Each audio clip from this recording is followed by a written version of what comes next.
नमस्कार। हमारे चैनल में आपका स्वागत है। मैं हूं रामचंद्र मौर्य। साथियों, भारतीय जनता पार्टी शुरू से ही एक सांप्रदायिक पार्टी, एक दंगे वाली पार्टी जानी जाती थी। शुरू से ही भारतीय जनता पार्टी का चरित्र सांप्रदायिकता पर ही आधारित था और वह हिंदुओं को एक करने के लिए कोशिशें कर रही थी, लेकिन उस समय कोशिशें कामयाब नहीं हुई। जब से 2014 में भारतीय जनता पार्टी की सरकार केंद्र में बनी है, उसके बाद से उसका सांप्रदायिक एजेंडा कहीं और फैलाव हो गया और आज वह सांप्रदायिक एजेंडा न सिर्फ भारत के लिए मुसीबत बन गया है, बल्कि दुनिया के देशों के लिए भी मुसीबत बन चुका है। भारतीय जनता पार्टी की जिस तरह से छीछा लेदर हो रही है और भारतीय जनता पार्टी जो विश्व गुरु बनना चाहती थी, विश्व समुदाय का नेता बनना चाहती थी, आज उसकी हालत पतली हो गई है, उसके इसी सांप्रदायिक एजेंडे के वजह से। आप समझ रहे होंगे कि मैं क्या कहना चाहता हूं। आज जिस तरह से सांप्रदायिक माहौल पूरे देश में, कश्मीर से कन्याकुमारी तक, गुजरात से नागालैंड तक, जिस तरह से सांप्रदायिकता का जहर फैला हुआ है, हिंसा हो रही है, आगजनी हो रही है, तोड़फोड़ हो रही है, बुलडोजर चलाए जा रहे हैं, उससे आप अच्छी तरह से अवगत हैं। सच तो यह है कि लगभग हर जिलों में, हर मस्जिदों के पास और हर जगह यह आंदोलन हो रहा है, लेकिन कहीं छोटे स्तर पर हो रहा है तो कहीं बड़े स्तर पर हो रहा है। वही जो जहां बड़े स्तर पर आंदोलन हो रहा है भारतीय जनता पार्टी के खिलाफ, भारतीय जनता पार्टी की हेट स्पीच के खिलाफ, भारतीय जनता पार्टी के सांप्रदायिक ध्रुवीकरण के एजेंडे के खिलाफ, तो इसमें पूरा देश शामिल है और पूरा देश इस समय प्रधानमंत्री नरेंद्र मोदी से उम्मीद कर रहा है कि वे सामने आए और सांप्रदायिकता का खंडन करें और इसे रोकने के लिए पुरजोर कोशिश करें। लेकिन भारतीय जनता पार्टी का शीर्ष नेतृत्व चुप बैठा हुआ है और उस चुप बैठे होने की भी वजह है। भारतीय जनता पार्टी का मानना है कि जितना ही हिंदू मुस्लिम मामला भारत में बढ़ेगा, उतना ही उसे राजनीतिक नफा होगा। भारतीय जनता पार्टी हमेशा चुनावी मूड में रहती है और वह हर एक आपदा को भी अवसर में बदलने की जुर्रत करती है। आज वही आपदा जो कि हर आदमी के लिए सांप्रदायिकता रूपी आपदा मुसीबत बन गया है और हर जगह प्रोटेक्ट कर रहे हैं लोग, प्रदर्शन कर रहे हैं और भारतीय जनता पार्टी के खिलाफ नारेबाजी कर रहे हैं और भारतीय जनता पार्टी इसे रोकने की कोशिश नहीं कर रही है। उसकी वजह यही है कि अच्छी तरह से ध्रुवीकरण हो जाएगा तो लोकसभा चुनाव जीतने में उसे आसानी होगी, सहजता होगी। जहां तक रही विश्व समुदाय की बात, विश्व समुदाय निश्चित रूप से चुनाव जीतने के बाद प्रधानमंत्री नरेंद्र मोदी के पक्ष में फिर से खड़ा हो जाएगा। ठीक वैसे जैसे 2002 के गुजरात दंगों के दौरान विश्व समुदाय, अमेरिका, फ्रांस, रूस, जितने भी बड़े देश हैं, प्रधानमंत्री से नफरत कर रहे थे गुजरात की सांप्रदायिकता की वजह से। गुजरात में लगभग 2000 मुस्लिम मारे गए थे जो दंगा हुआ था और वो दंगा जो प्रायोजित था, वो प्रधानमंत्री आज के जो हैं वो उस समय वहां पर मुख्यमंत्री थे और केंद्र में भी भारतीय जनता पार्टी की सरकार थी। अटल बिहारी वाजपेयी प्रधानमंत्री थे। अटल बिहारी वाजपेयी ने नरेंद्र मोदी के संबंध में एक बात कही थी जो आज भी चर्चा का विषय होती थी। उन्होंने राजधर्म का पालन करने के लिए निर्देश जारी किया था प्रधानमंत्री नरेंद्र मोदी को और उनसे इस्तीफे की मांग किया था, लेकिन मुख्यमंत्री नरेंद्र मोदी के समर्थन में पूरी पार्टी उतर आई, आरएसएस उतर आया, सारे हिंदू संगठन उतर आए जो मुस्लिम का विरोध करते हैं, जो मुस्लिम को इस देश का नागरिक मानते ही नहीं है, जो मुस्लिम को अपना सबसे बड़ा दुश्मन मानते हैं। तो वे लोग आड़े आ गए और मुख्यमंत्री नरेंद्र मोदी का इस्तीफा नहीं लिया जा सका था। ठीक उसी तरह से आज जो प्रधानमंत्री को पता है, गृह मंत्री को पता है, भारत सरकार को पता है कि आज जो परिस्थितियां उत्पन्न हो गई हैं, और भारत ही नहीं बल्कि समस्त मुस्लिम कंट्रीज में प्रधानमंत्री नरेंद्र मोदी के खिलाफ, भारत सरकार के खिलाफ जो सांप्रदायिकता विरोधी आंदोलन चल रहा है, यह समाप्त हो जाएगा और सांप्रदायिक ध्रुवीकरण हो जाएगा। और सांप्रदायिक ध्रुवीकरण के बाद एक मुश्त वोट प्रधानमंत्री नरेंद्र मोदी को लोकसभा में मिल जाएगा और उनकी दोबारा सरकार बन जाएगी।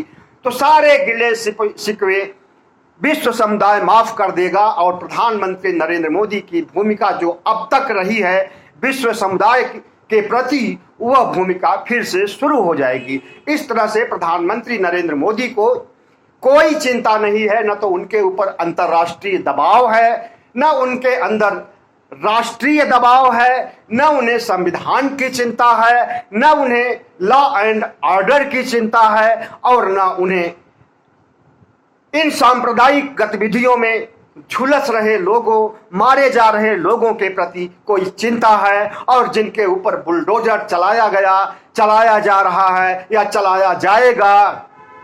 उत्तर प्रदेश के लगभग 15 जिलों में कल जो प्रदर्शन हुआ था नमाज के बाद, वहां से के लगभग सभी मुस्लिम लोगों को पकड़ लिया गया है और उनके खिलाफ एफआईआर कराई गई है।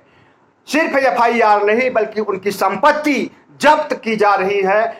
जब्त करने का आदेश मुख्यमंत्री ने दे दिया है, लेकिन मुख्यमंत्री यह भूल गए कि अभी कुछ महीने पहले सुप्रीम कोर्ट ने इसी मामले पर उत्तर प्रदेश सरकार को लताड़ लगाई थी, और जिन लोगों से CAA और NRC प्रोटेस्ट के दौरान वसूला गया था सरकारी संपत्तियों को नष्ट करने के एवज में, जिनसे पैसे वसूले गए थे, जिनसे रुपए लिए गए थे, सबको वापस करने की बात सुप्रीम कोर्ट ने कहा था। तो एक बार सुप्रीम कोर्ट का हथौड़ा चल चुका है, उसके बावजूद भरपाई करने के लिए जो सांप्रदायिक गतिविधियां हो रही हैं, इसकी भरपाई करने के लिए फिर से मुख्यमंत्री योगी आदित्यनाथ वही पुराना फार्मूला, वही पुराना राग अलाप रहे हैं, जिसके लिए उन्हें सुप्रीम कोर्ट से लताड़ खानी पड़ी थी। तो इस तरह से भारतीय जनता पार्टी को न तो अंतर्राष्ट्रीय दबाव की चिंता है, न उन्हें सुप्रीम कोर्ट की चिंता है, और न उन्हें संविधान की चिंता है, न उन्हें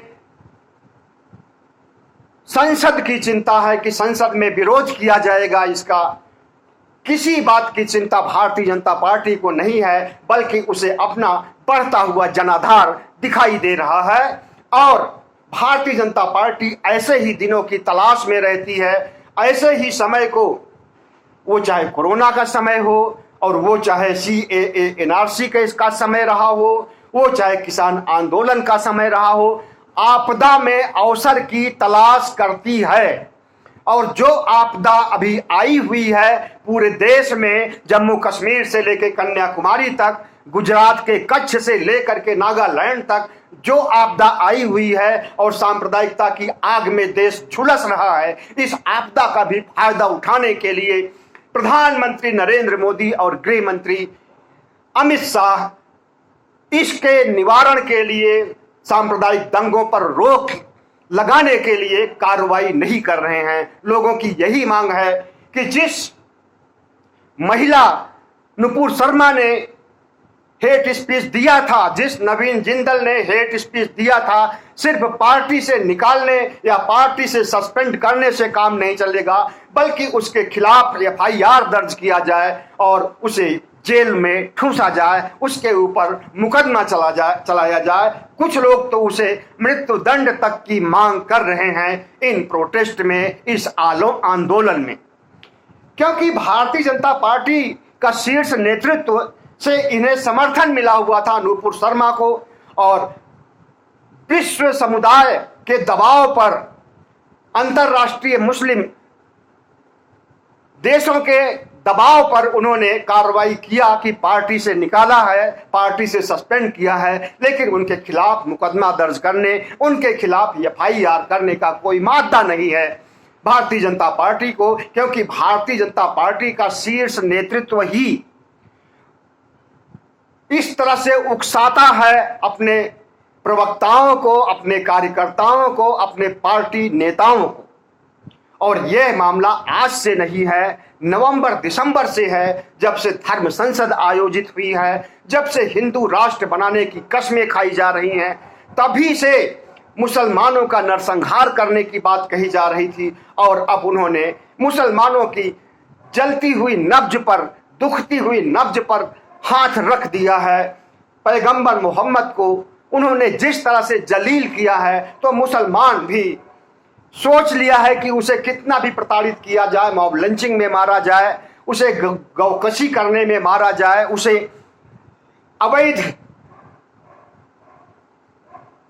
अवैध रूप से मकान बनाए हुए जो लोग हैं उनमें उन्हीं को निशाना बनाया जाए, सब कुछ वो बर्दाश्त कर सकते हैं।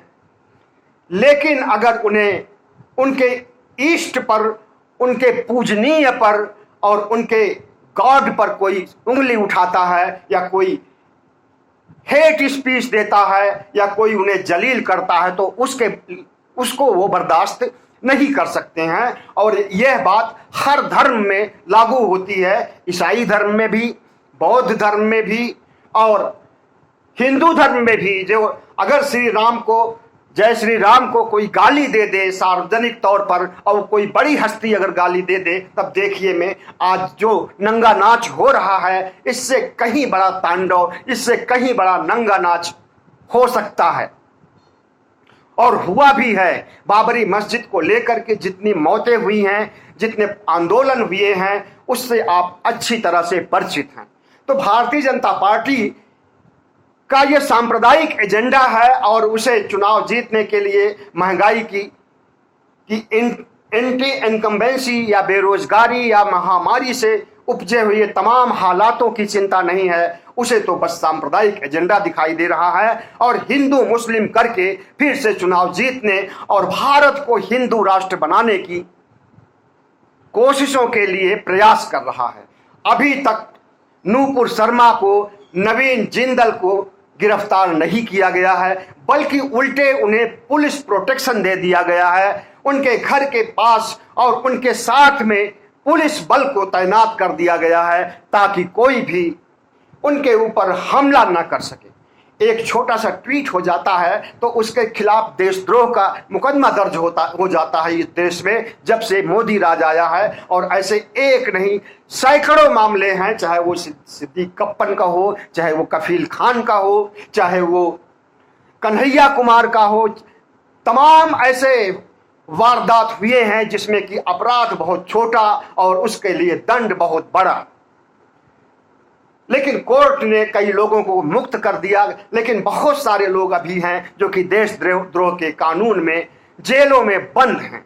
लेकिन इस महिला ने और इस नवीन जिंदल ने जिस तरह से पैगंबर मोहम्मद को जलील किया है, और पूरी दुनिया उसके खिलाफ खड़ी हो गई है, पूरा अरब कंट्रीज उसके खिलाफ खड़ा हो गया है, पूरा भारत का मुसलमान उसके खिलाफ खड़ा हो गया है, और उसे अभी तक उसके खिलाफ एफआईआर दर्ज नहीं हो सकी है। और ज्यादा उम्मीद है कि एफआईआर न दर्ज होगी और न उसके खिलाफ कोई मुकदमा चलाया जाएगा, क्योंकि भारतीय जनता पार्टी ने जब अपना एजेंडा ही बना लिया है, चुनाव जीतने का संसाधन ही बना लिया है सांप्रदायिकता को, तो वह ऐसा क्यों करेगी? क्योंकि उससे हिंदू वोट के खिसकने या हिंदू वोट के नाराज होने का बहुत बड़ा जोखिम है, बहुत बड़ा खतरा है।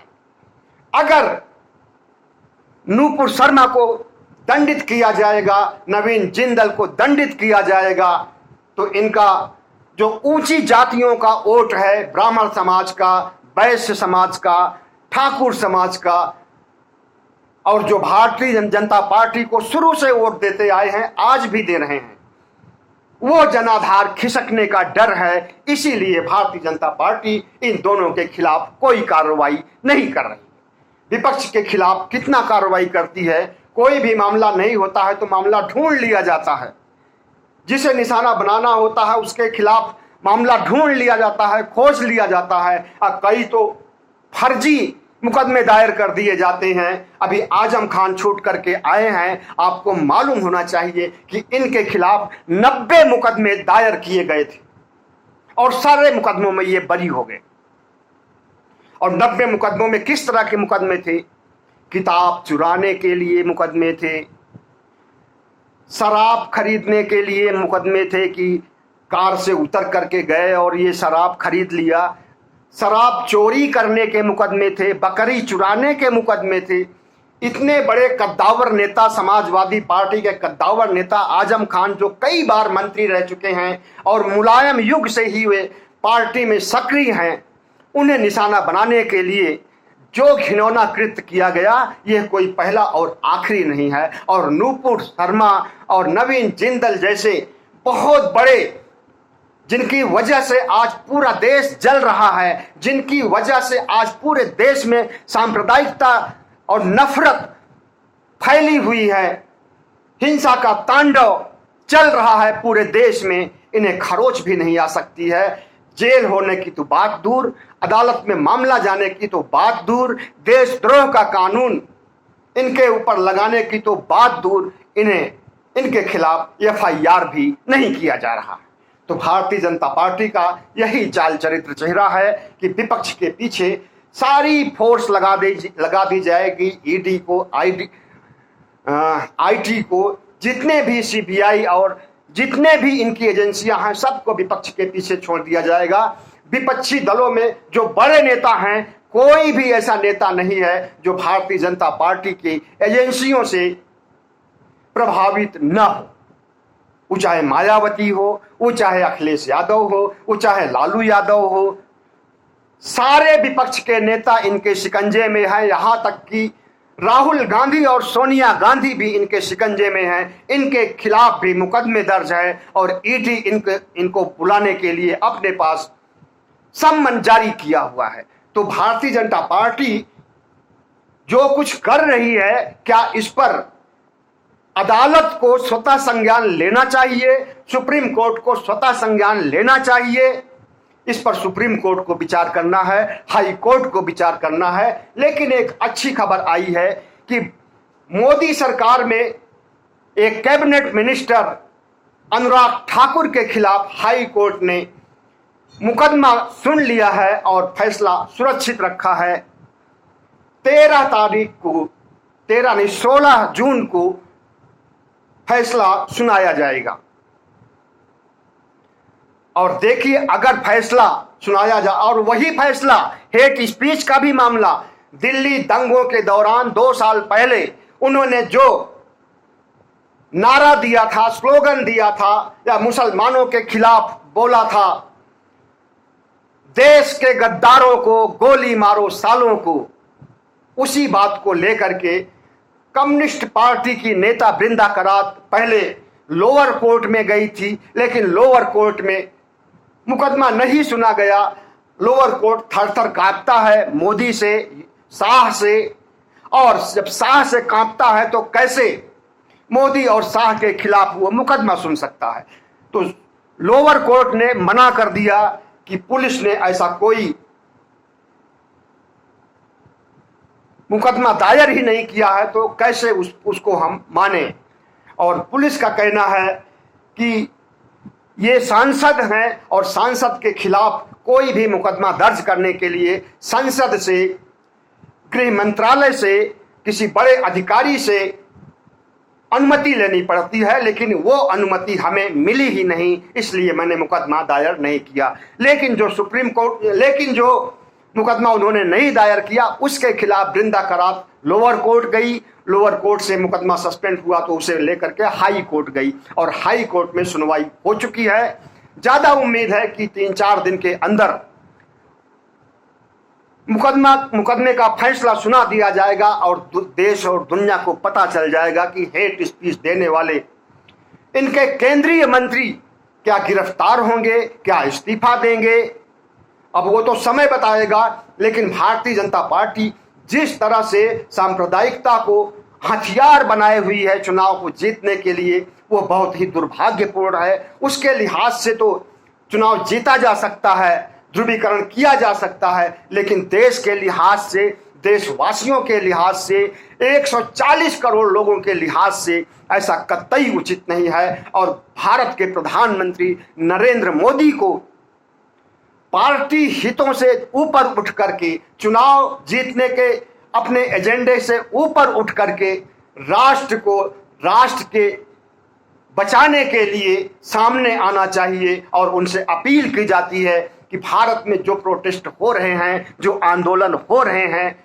मुसलमान समुदाय जिस तरह से खफा है, अगर प्रधानमंत्री आकर के सकारात्मक बयान दे देते हैं तो शायद ये आंदोलन थम भी जाए। लेकिन ऐसी बातों के लिए सोचा जा सकता है, सरकार को सलाह दिया जा सकता है, सरकार से सवाल किया जा सकता है, लेकिन सवाल पूछने और सलाह देने पर या सरकार के खिलाफ कुछ कहने पर उल्टे जो सलाह देने वाला होता है, जो सरकार के खिलाफ बोलने वाला होता है, उसी पर मुकदमा दर्ज कर दिया जाता है। और लेकिन हमें कोई डर नहीं है कि हमारे खिलाफ कोई मुकदमा दर्ज हो सकता है। हम बहुत छुटभैया पत्रकार हैं, अपनी आवाज को हम YouTube के माध्यम से उठा रहे हैं और ये कह रहे हैं कि प्रधानमंत्री नरेंद्र मोदी, अमित शाह को सद्बुद्धि आए और वह मुस्लिम समुदाय से माफी मांगे आकर के, और उसके बाद सारा का सारा मामला वापस हो जाएगा और प्रोटेस्ट भी बंद हो जाएगा। बहुत बहुत धन्यवाद। हमारे चैनल को सब्सक्राइब कीजिएगा, लाइक कीजिएगा और शेयर कीजिएगा।